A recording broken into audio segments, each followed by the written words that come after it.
प्रेम से बोली विष्णु भगवान की जय। आइए माघ मास का कथा अध्याय 10 का श्रवण करते हैं। यमदूत कहने लगे कि हे वैश्व, एक बार भी गंगा जी में स्नान करने से मनुष्य सब पापों से छूटकर अत्यंत शुद्ध हो जाता है।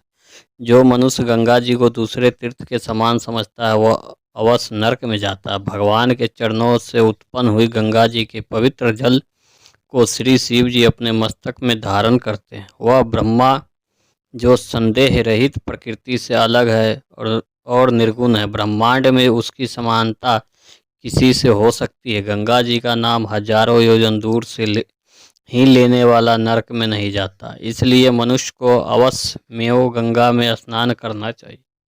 हे वैश्य, जो ब्राह्मण दान लेने का अधिकारी होता है होकर भी दान नहीं लेता, वह आकाश के नक्षत्रों में चंद्रमा के समान है। जो कीचड़ से गौ को निकालता है, जो रोगी की रक्षा करता है या जो गौशाला में मरता है, वह आकाश में तारा होता है।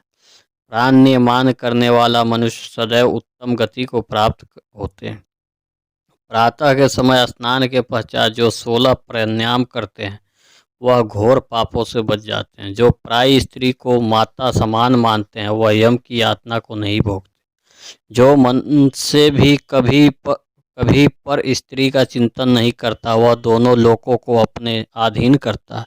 जो प्राय धन को मिट्टी के समान समझता है वह स्वर्ग में जाता है। जिसने क्रोध को जीत लिया मानो उसने स्वर्ग को ही जीत लिया।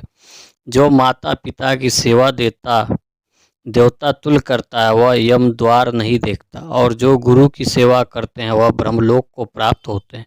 शील की रक्षा करने वाली स्त्री धन्य है, शील भंग करने वाली स्त्री यमलोक जाती है। जो वेदों और शास्त्रों को पढ़ते हैं या पुराण और संहिता पढ़ते और सुनते हैं तथा जो स्मृति का व्याख्यान और धर्मशास्त्र समझते हैं या जो वेदांत में लीन रहते हैं वह पाप रहित होकर ब्रह्मलोक को प्राप्त होते हैं। जो अज्ञानियों को वेद शास्त्र का ज्ञान देते हैं वे देवताओं से भी पूजित होते हैं।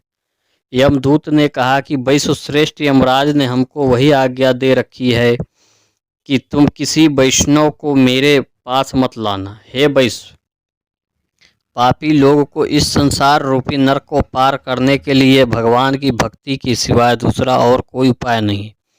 भगवान की भक्ति ना करने वाले मनुष्य को चंडाल के समान समझना चाहिए।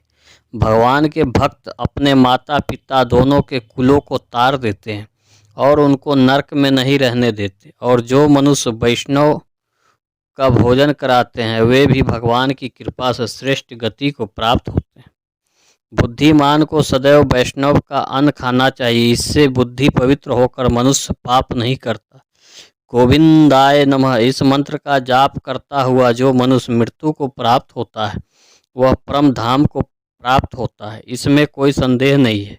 जो ओम नमः शिवाय भगवते ओम नमो भगवते वासुदेवाय तद्वक्षारंग मंत्र या ओम नमो नारायण अष्टाक्षारंग मंत्र का जाप करता उसके ब्रह्म हत्या इत्यादि बड़े पाप नष्ट हो जाते हैं। प्रेम से बोली विष्णु भगवान की जय।